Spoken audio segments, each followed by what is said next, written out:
At 6:42 on February 9, 1943, Thomas Hendry stood on the ice-encrusted bridge of the Empire Frost and watched 3 ships die slowly in the polar darkness. Not from torpedoes, not yet. They were dying from something far more patient and inevitable, the Barents Sea itself, freezing solid around their hulls, locking them in place like insects trapped in amber while German sonar pinged through the black water beneath. Hendry was 27 years old, first officer on a rust bucket merchantman that should have been scrapped 5 years earlier, and he had approximately 4 hours before Captain Werner Schultz's Wolfpack reached visual range. 4 hours to do something that no naval manual in the Royal or Merchant Navy had ever contemplated. 4 hours to save 943 men from freezing, drowning, or being blown apart, and the only way to do it required him to leave his own ship, walk across a killing field of pressure ice in -38-degree wind chill, and somehow free 3 vessels using nothing but rope, coal dust, and the half-remembered physics of ice fracture he'd learned as a boy in the Yorkshire mines. The thing about the Barents Sea in winter is that it doesn't behave like normal ocean. It's a schizophrenic beast, half liquid and half solid, where leads of open water close in minutes and ice that looks solid can collapse under a man's weight without warning. Convoy JW-53 had been pushing through scattered ice fields for 6 days, bound for Murmansk with tanks, aircraft, ammunition and 10,000 tons of supplies that might keep the Eastern Front from collapsing. 28 merchantmen, 5 destroyers, 2 corvettes, and a prayer that the weather would hide them from the Luftwaffe reconnaissance flights that hunted every Arctic convoy like hawks over mice. That prayer had been answered. The weather had indeed hidden them. A 3-day storm had blown down from Spitsbergen with winds hitting 80 knots, visibility reduced to nothing, and temperatures that turned spray into ice the instant it hit metal. The storm had been so violent that the convoy scattered, ships losing visual contact with each other in the screaming white chaos. When the storm finally broke just before dawn, Hendry counted hulls in the gray half-light and felt his stomach drop. The main body of the convoy was 8 nautical miles southeast, visible only as dim shapes on the horizon. Empire Frost and 3 other merchantmen had been blown north into Apollonia, an area of open water surrounded by pack ice, and as the temperature plummeted in the storm's wake, that Apollonia was freezing over with terrifying speed. By 6 o'clock, the 4 ships were surrounded by new ice forming at a rate of 5 centimeters per hour. By 6:30, the ice was thick enough to stop their propellers. By 6:40, they were completely immobilized. The other 3 ships were the American Liberty ship Thomas Jefferson, carrying 700 tons of aviation fuel in addition to her other cargo, the British merchantman City of Glasgow with her holds full of tanks and shells, and the Norwegian SS Berkfjord loaded with aircraft and medical supplies. Between them, 943 merchant seamen, Navy gunners, and a dozen passengers including 2 war correspondents and a Soviet liaison officer. Hendry could see them through his binoculars, hulls dark against the gray ice, smoke from their stacks the only sign of life. They were trapped at varying distances, forming a rough triangle about 2 nautical miles across. Empire Frost had been lucky, or perhaps unlucky depending on perspective. She'd been blown to the southern edge of the Apollonia and was now icebound closest to the open water where the main convoy had continued without them. The radio crackled with distorted voices. Captain Morrison of the Thomas Jefferson, his American drawl tight with controlled panic. Commander Peters on the City of Glasgow, demanding to know if the escort destroyers were coming back for them.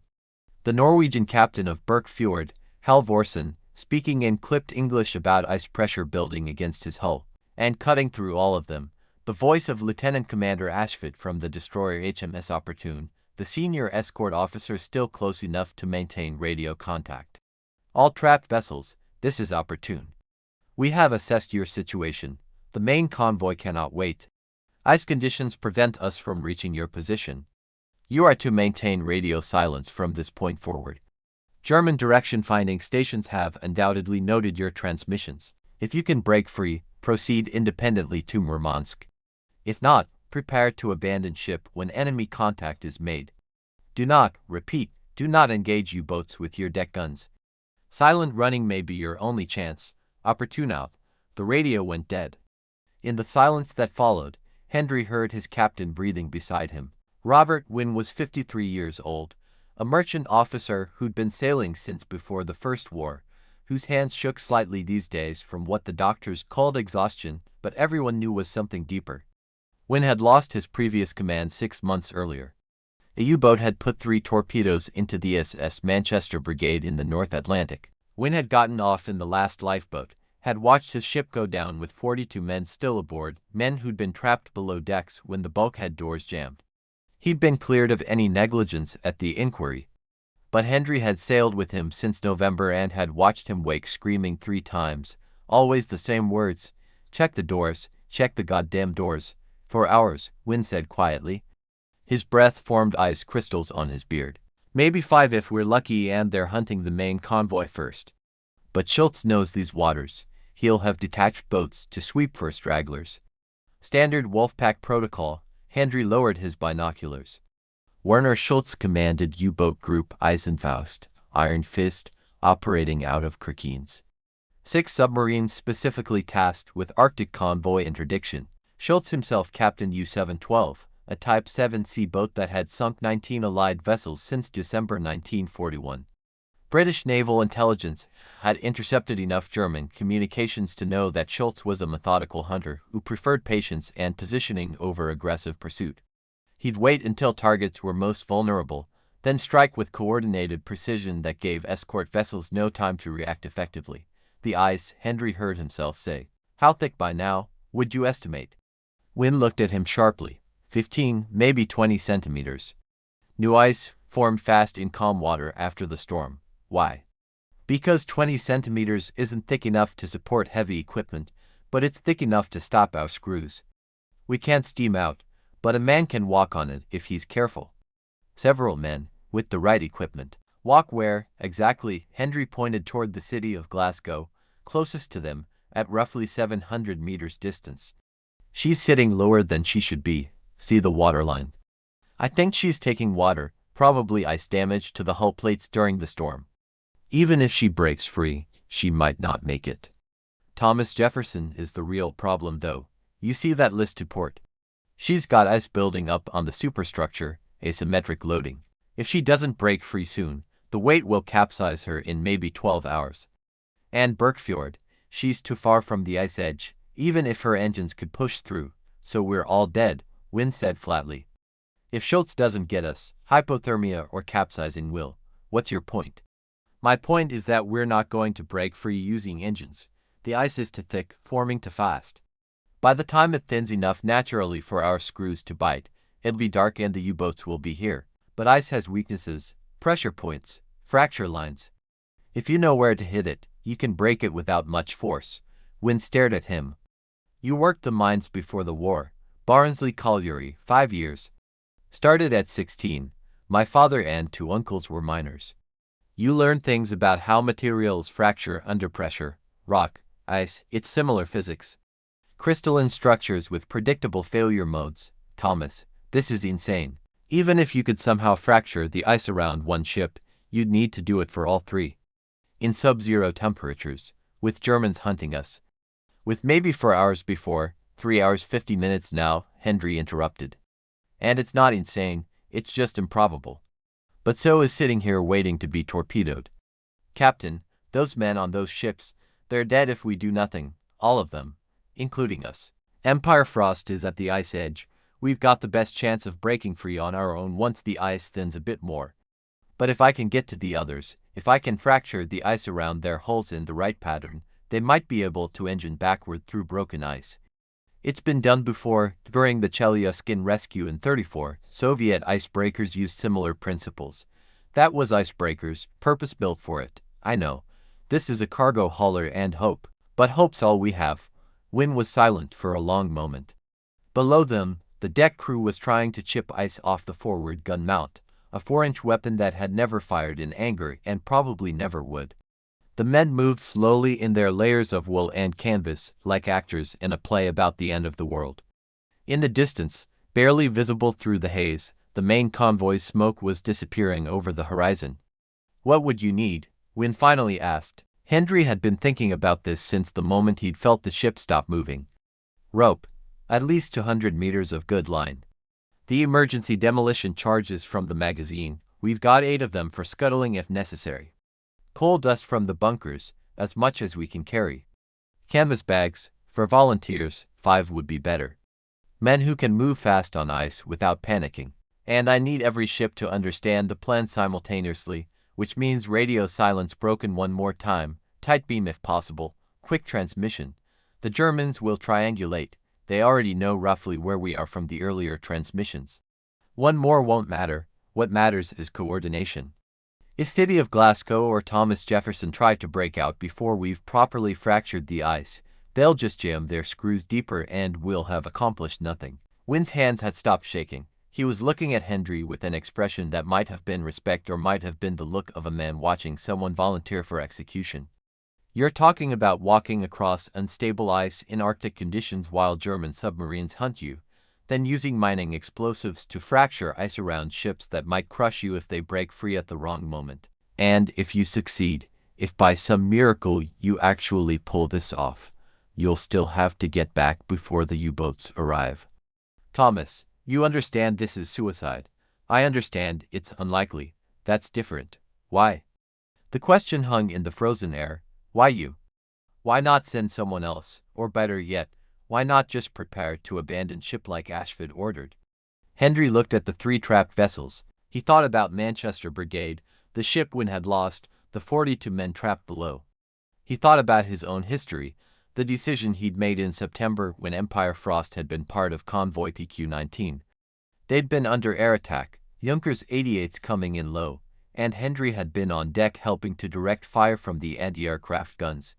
He'd seen the bomb falling, had known it would hit the starboard side near where the ammunition for the guns was stored. He'd shouted a warning and run aft, away from the blast zone, a perfectly rational survival instinct. The bomb had hit exactly where he'd predicted. 5 men had died in the explosion, men who might have had time to move if he'd run toward the danger instead of away from it, if he'd physically pulled them back instead of just shouting. The inquiry had cleared him. Of course it had. Running toward an aerial bomb is not rational. His actions were completely justified.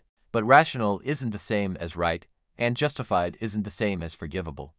He'd been carrying those 5 men with him ever since, their names memorized, their faces appearing in the moments before sleep, because I know how, he said simply. And because if I don't try, I won't be able to live with what happens next. Wynne nodded slowly. Then we'd better move fast. I'll get the demolition charges and the rope. You pick your team. And Thomas, for what it's worth, you're either the bravest man I've ever served with or the most suicidal. Maybe both. 20 minutes later, Hendry stood on the ice with 4 men and enough equipment to either save 3 ships or blow themselves to pieces trying. The team was small by necessity. Moving fast across unstable ice meant traveling light, and to many men increased the risk of breakthrough. He'd chosen carefully. Jack Reeves, a 21-year-old able seaman from Liverpool who'd grown up skating on the Mersey in winter and moved across ice with unlikely grace. Mikael Skrenson, a Norwegian deckhand who'd worked on sealing vessels before the war and knew Arctic ice conditions better than any man aboard. Arthur Webb, the ship's carpenter, 43 years old, steady hands and steadier nerves, who'd volunteered simply by showing up with his tool bag when Hendry was selecting the team. And finally, against every instinct, Private James Chen, a Chinese-Canadian soldier who'd been hitching passage to Murmansk as part of a liaison mission and who'd appeared on deck with a rifle and a quiet insistence that someone should watch for threats while the others worked. The ice beneath their feet groaned and cracked, a sound like distant thunder. New ice was never silent. It flexed and shifted with currents, temperature changes, pressure from wind and water. Every sound made Reeves flinch. The kid had admitted to Hendry that he couldn't swim, which seemed darkly appropriate for someone volunteering to walk across frozen ocean. Stay in single file, Hendry ordered, 5-meter spacing.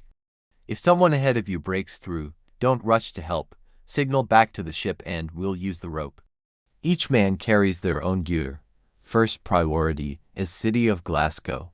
She's closest and she's taking water. We fractured the ice around her hull, moved to Thomas Jefferson, then Burke Fjord if time allows. Questions? Just one, Webb said, his Yorkshire accent thick as porridge. If the ice breaks while we're setting charges, do we swim for it or ride the flow? Neither. If the ice breaks catastrophically, we're dead. Water this cold, you've got maybe 3 minutes before cold shock incapacitation. Maybe 10 before you lose consciousness. Nobody's swimming anywhere. So we make sure the ice doesn't break catastrophically. We fracture it, control the failure, make it crack along the lines we choose.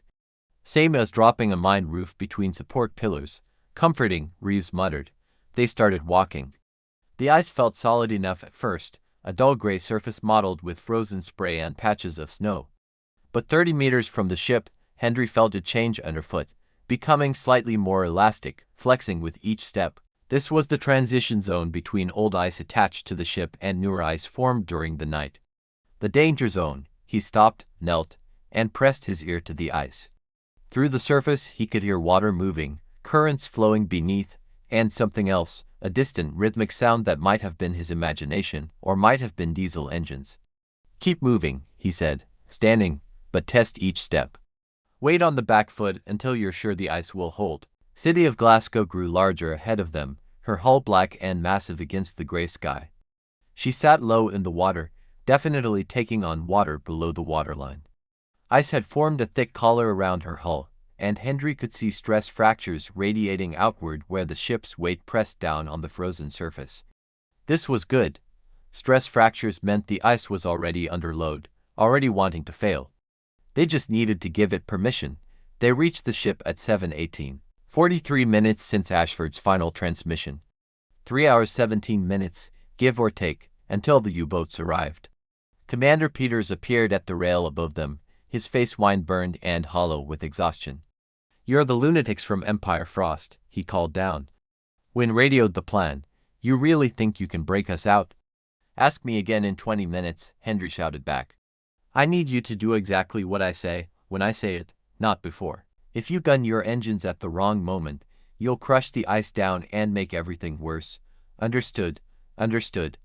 What do you need? Silence and patience. And if this works, be ready to reverse engines hard on my signal." Hendry studied the ice around the hull. The pattern of fractures told him where the stress was concentrated. The ice was thickest at the bow, where the ship had been pushing forward when it froze, thinner at the stern, where the propeller wash had kept the water agitated longer. The key was to weaken the ice in a radial pattern, like spokes on a wheel, so when the ship pushed backward the ice would fragment rather than resist as a solid mass. "Webb, Skrenson, I need you to drill holes in the ice, 8 of them, arranged in a circle about 10 meters from the hull. 2 meters deep, use the ice augers. Reeves, help me prep the charges. Chen, you keep your eyes on that horizon.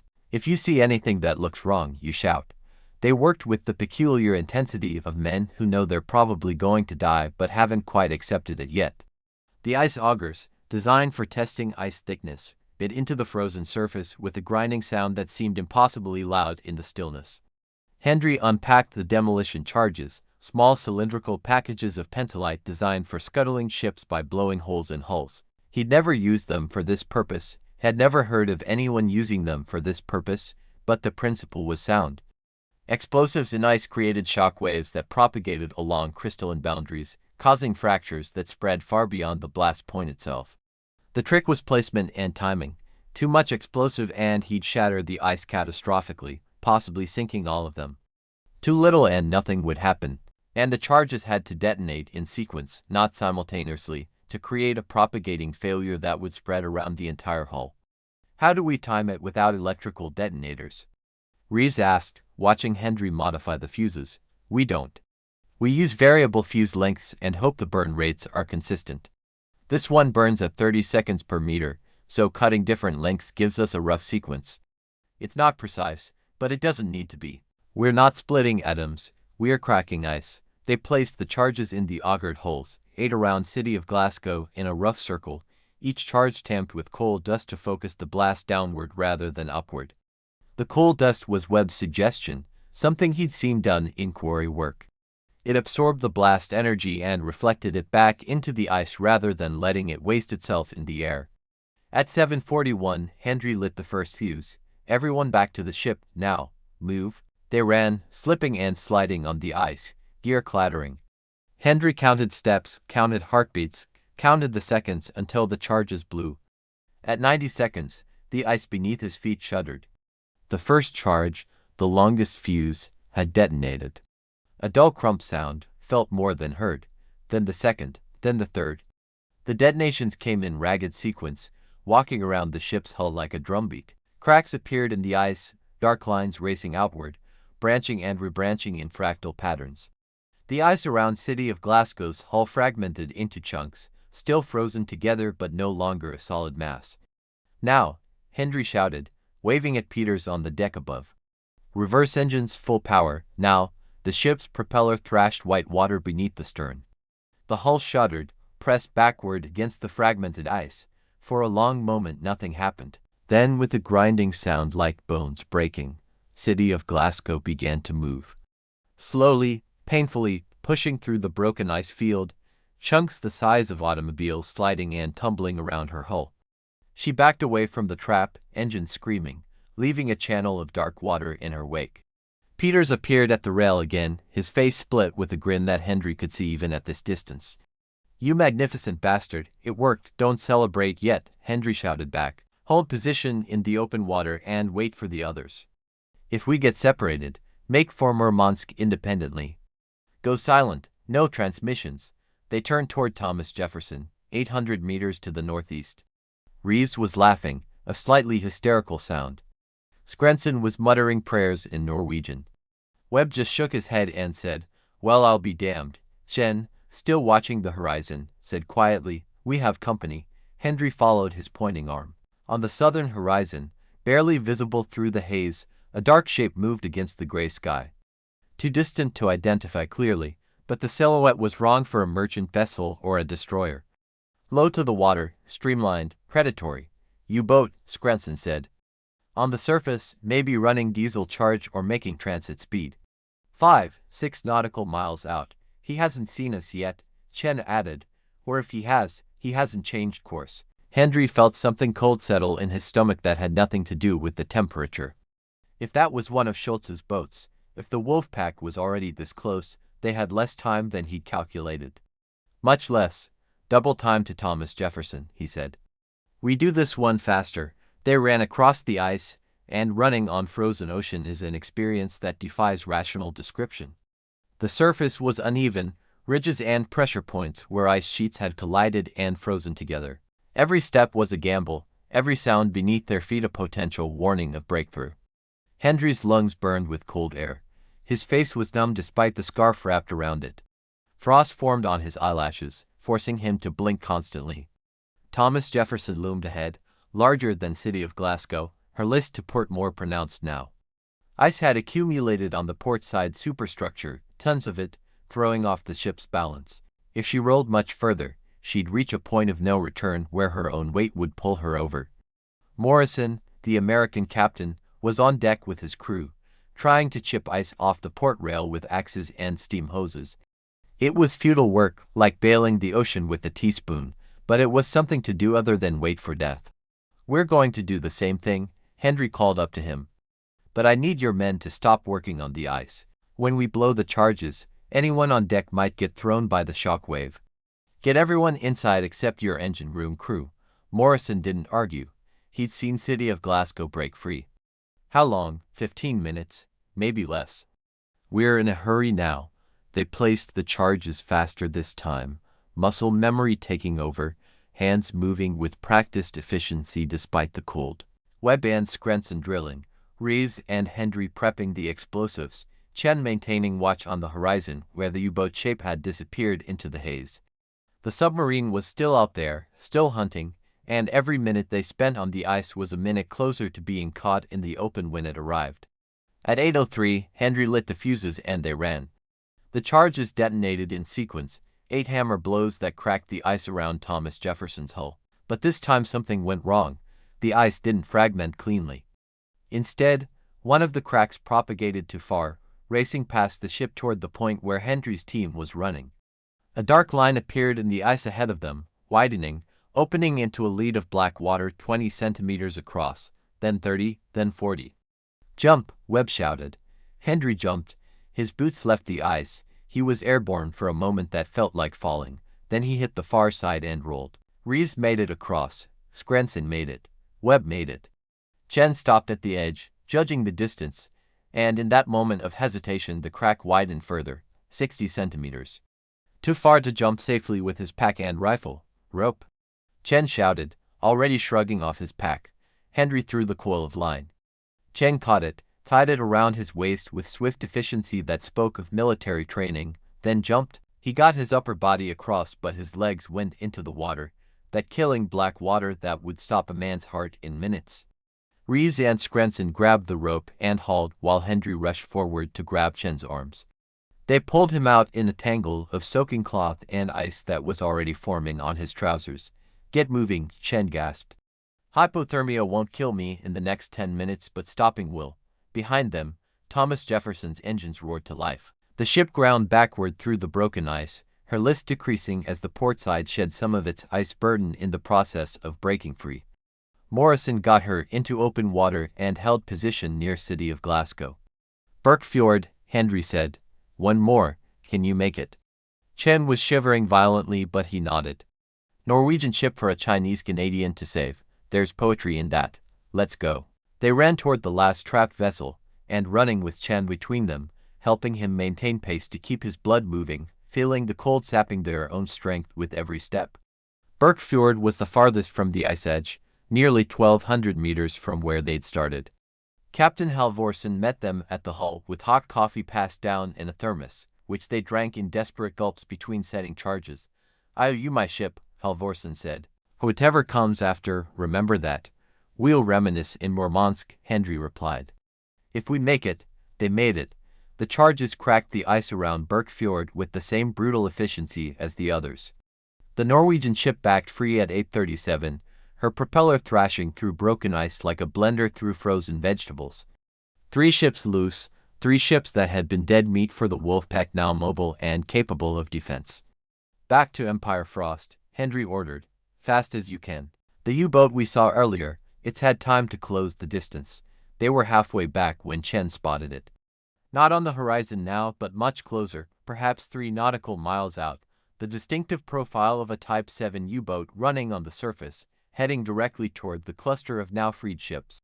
And beyond it, 2 more dark shapes, 2 more submarines converging on the position. Schultz, Skrenson said, has to be 3 boats, coordinated approach. He's going for the Alpha strike, hit all the targets before they can scatter. Henry's mind raced through options. The 4 merchantmen were free but slow, capable of maybe 8 knots through broken ice and open water. The U-boats on the surface could make 17 knots. In a stern chase, the submarines would close the distance and attack within the hour. The only advantage the merchantmen had was that U-boats preferred to attack submerged, where they were slower but safer from defensive fire. They reached Empire Frost at 8:51. Wind had the ship backing slowly through the ice, following the path Chen had blazed. The deck crew pulled them aboard with rough efficiency. Someone wrapped Chen in blankets and hustled him below. Someone else pushed a mug of something hot and alcoholic into Henry's hands. 3 boats, Wind said grimly. I've been tracking them on binoculars. They're closing fast. If they dive now, they'll reach attack position in maybe 30 minutes. Then we don't let them dive, Henry said. His brain felt slow, crystallized by cold and adrenaline crash. We make them stay on the surface where we can shoot at them. With what? Our 4-inch deck gun, Thomas. Those things haven't been properly maintained. Half of them will misfire. And even if they work, the chances of hitting a submarine at range are not about hitting them. About making them think we might hit them. About making staying on the surface dangerous enough that they have to dive. And once they're underwater, they're slow. We might outrun them, reach the main convoy's destroyer screen before they can maneuver into attack position. It was a desperate plan. It was barely a plan at all. But Wynne looked at Henry, at this first officer who'd just walked across the Barents Sea and back to save 3 ships, and nodded slowly. Radio to the other vessels. Tight beam, last transmission. Tell them to prepare to engage submarines with deck guns on my mark. Tell them to open fire the moment the U-boats are in range. Accuracy be damned. We're trying to scare them under the water. The 4 merchantmen formed a ragged line, engines straining, pushing through the broken ice field toward open water and the chance of escape. The 3 U-boats closed the distance, predators sensing wounded prey. At 9:17, with the range down to 4,000 meters, Wynne gave the order. For merchant ships opened fire simultaneously with their deck guns, old weapons that hadn't been designed for naval combat, manned by merchant sailors and navy gunners who were good but not great. The shells fell long, fell short, threw up geysers of white water around the submarines but didn't connect. It didn't matter. What mattered was that suddenly the ocean around the U-boats was full of high explosive. Suddenly staying on the surface meant risking a lucky shot that could cripple a submarine far from home port. The lead U-boat dove. Henry watched through binoculars as the deck watch scrambled below and the boat's nose tilted down into the dark water. The second boat followed suit. But the third, the boat in the center, hesitated. Her captain, perhaps Schultz himself, must have known that diving meant losing the speed advantage, meant arriving at attack position later when the targets might have scattered or reached the protection of the destroyer screen. "That's him," Henry said. "That's Schultz. He's gambling that we'll run out of ammunition before we hit him." Morrison on Thomas Jefferson must have had the same thought. His deck gun fired again, closer this time, the shell landing 30 meters to port of the U-boat. Close enough that Henry could imagine the shock wave rattling the submarine's hull. Close enough that pressing the gamble further would be suicidal. The U-boat dove, all ahead full, when ordered. Signaled the other ships, scatter pattern, proceed independently to Murmansk. Don't wait for each other, don't look back, just run. 4 ships ran. They scattered into the gray Arctic morning, putting distance between each other so a single torpedo spread couldn't take multiple targets.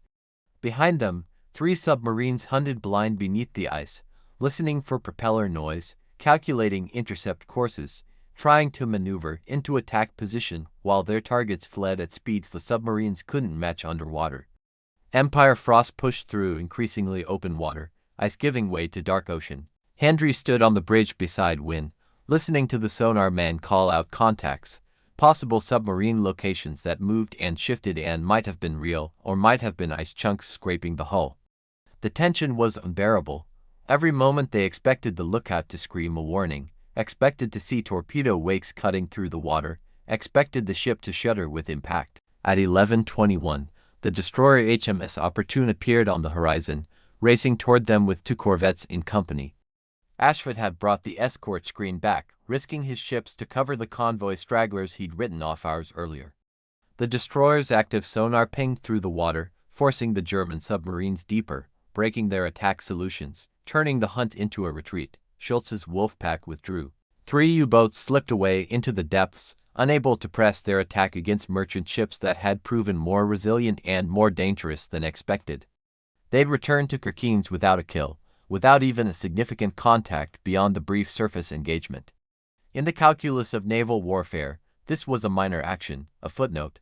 But for 943 merchant seamen, it was everything. Empire Frost reached Murmansk on February 13, 1943, along with City of Glasgow, Thomas Jefferson, and Burkfjord, 4 ships that should have been sunk, delivering their cargo of tanks and aircraft and ammunition to the Eastern Front. At the dock, a Soviet liaison officer informed them that the supplies they carried would equip to tank battalions that would participate in the counteroffensive at Kursk 5 months later. Henry stood on deck during the unloading, watching cranes swing cargo nets loaded with shells and aircraft parts onto waiting trains. Chen appeared beside him, walking carefully but alive, his frostbitten legs bandaged but functional. They stood in silence for a while, watching the work. "I never asked," Chen said finally. "Why mining, before the war, I mean? It seems like dangerous work for not much pay. It was what my father did, what his father did. You don't always choose your path, sometimes it's just there waiting for you. Sometimes the skills you learn for one purpose turn out to be useful for something else entirely, like fracturing ice instead of coal faces, something like that. Do you think it mattered? Walking across the ice, I mean, we saved for ships less than 1/10 of the convoy. In the scope of the war, it's almost nothing." Henry thought about that. He thought about the 5 men who died in September when he'd run the wrong direction, thought about their names that he still recited every night before sleep: Davies, Mitchell, O'Connor, Huang, Smith. He thought about the 943 men who were alive today because of a desperate improvisation on frozen ocean. It mattered to them, he said. To the men on those ships, maybe that's enough. Maybe we're not supposed to save the whole war. Maybe we're just supposed to save the people in front of us and hope enough other people do the same. Chen nodded slowly. I could live with that, assuming we lived through the rest of this war, assuming that Thomas Hendry survived the war. He sailed on convoy duty until May 1945, participating in 17 more Arctic convoys, and never again had to walk across frozen ocean to save trapped ships. After the war, he returned to Yorkshire, but didn't go back to the mines. Instead, he became an instructor at a maritime academy, teaching merchant officers about ice navigation and cold weather survival. He died in 1989 at the age of 73, survived by 2 daughters and 6 grandchildren. Werner Schultz survived as well. U-712 operated until March 1944 when it was sunk by depth charges from HMS Starling in the North Atlantic. Schultz survived the sinking and spent the rest of the war in a prisoner-of-war camp in Canada. After the war, he returned to Germany and worked as a maritime engineer, designing ice-breaking equipment for commercial vessels. He never spoke publicly about the convoy action in February 1943, the engagement where four merchant ships escaped his Wolfpack through a combination of improvisation and luck. The technique Hendry used to fracture ice around trapped ships was studied after the war by both British and American naval engineers. While the specific circumstances were rare enough that it never became standard doctrine, elements of the approach were incorporated into cold weather survival training for merchant and naval officers. The principle of using small controlled explosions to fracture ice in predictable patterns found applications in Arctic oil exploration and ice-breaking operations throughout the Cold War. Captain Robert Wynne continued to command merchant vessels until 1947, when he retired from the sea. He never lost another ship. The men who died on Manchester Brigade in September 1942 were memorialized at the Tower Hill Memorial in London, their names carved into stone alongside thousands of other merchant seamen who have no grave but the sea. Jack Reeves, the Liverpool boy who couldn't swim, learned to swim after the war and eventually became a swimming instructor for children in his home city. Mikael Skrenson returned to Norway after liberation and resumed sealing work in Arctic waters until his retirement in 1967. Arthur Webb continued as a ship's carpenter on various vessels until 1952, then opened a furniture shop in Hull that operated until his death in 1971.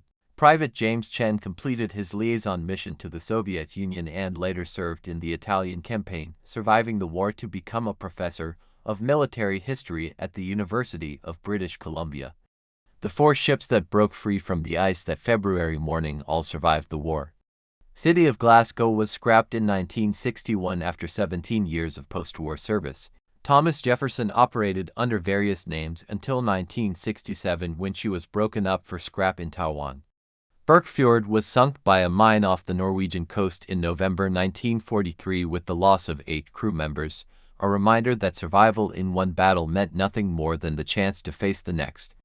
Empire Frost sailed commercial routes until 1955, when she was sold to a Greek shipping company and renamed Artemis. She was finally scrapped in 1963 in Piraeus. The Barents Sea continues to freeze every winter. Modern shipping avoids the area during the worst months, and when transit is necessary, satellites and weather forecasting provide warning that Second World War convoys never had. But the sea itself hasn't changed. It's still a place where water becomes solid, where ships can be trapped in ice, where the line between survival and death is measured in centimeters of frozen water and the decisions made by people who refuse to accept that they're supposed to die. In 1991, 2 years after Hendry's death, a maritime historian named Sarah Mitchell published a paper titled Improvised Ice-Breaking Techniques in Arctic Convoy Operations, the February 43 Barents Incident. The paper examined Hendry's action in technical detail and concluded that while the operation had been highly dangerous and relied significantly on favorable circumstances, it represented an innovative application of mining engineering principles to naval operations that arguably saved 4 vessels and nearly 1,000 lives. The paper received modest attention in specialized academic circles and was largely forgotten. But on February 9, 2003, exactly 60 years after Hendry walked across the ice, a group of Merchant Navy veterans in London held a small ceremony at the Tower Hill Memorial. They were old men by then, survivors of Arctic convoys and North Atlantic battles, men who understood what it meant to sail through killing seas while submarines hunted and ice closed in. They laid a wreath and drank a toast to Thomas Hendry and the other men who'd saved Empire Frost and 3 other ships on a frozen morning when death had seemed certain. One of the veterans, a man named Collins who'd served on convoy duty in 1944, said something that was recorded in the minutes of the ceremony. "We remember the big battles, the famous captains, the ships that went down fighting. But the war wasn't won by heroes. It was won by people like Hendry who saw a problem and fixed it using whatever was at hand, even when fixing it meant risking everything. Those are the people we forget too easily. Those are the ones we owe." The ceremony lasted 15 minutes. Then the old men dispersed into the London evening, carrying with them memories of frozen seas and trapped ships, of decisions made in moments when there was no good choice, only the choice to act or accept death. Most of them are gone now, their memories gone with them, lost to time like most memories of war. But the story remains. It survives in maritime archives and obscure historical papers, in the logs of ships that should have been sunk, in the descendants of 943 men who came home from the war because a first officer from Yorkshire remembered his father's lessons about how materials fracture under pressure. It survives as long as someone remembers that courage isn't about fearlessness or grand gestures. Sometimes courage is nothing more than walking across deadly ice with rope and explosives because the alternative is watching people die when you might, just possibly, be able to save them. The Barents Sea freezes every winter. Ships still navigate its waters. The ice still traps the unwary and kills without malice or mercy. But 62,000 feet beneath the current sea level, somewhere in the eternal darkness where light never reaches, pieces of exploded ice from February 9, 1943, rest on the ocean floor along with fragments of ships and lives and a war that ended 8 decades ago. They are archaeological evidence of a moment when everything seemed lost and someone decided that lost wasn't the same as over. That distinction, between lost and over, between probable death and certain death, between accepting fate and fighting it, that thin razor line is where Thomas Hendry chose to stand. Not because standing there was heroic or would be remembered or would change the outcome of the war. He stood there because he could, because he knew how, and because 5 men had died in September when he'd made the rational choice instead of the right one. In the end, that's what the story means. Not that one man saved 3 ships through brilliant tactics or exceptional bravery, but that he made a choice to try when trying seemed pointless, and that choice mattered to the people whose lives hung in the balance. The war didn't notice, history barely recorded it. But 943 men went home to families and futures that would not have existed without that choice. Maybe that's not enough to justify all the risk, all the suffering, all the years of nightmares that followed.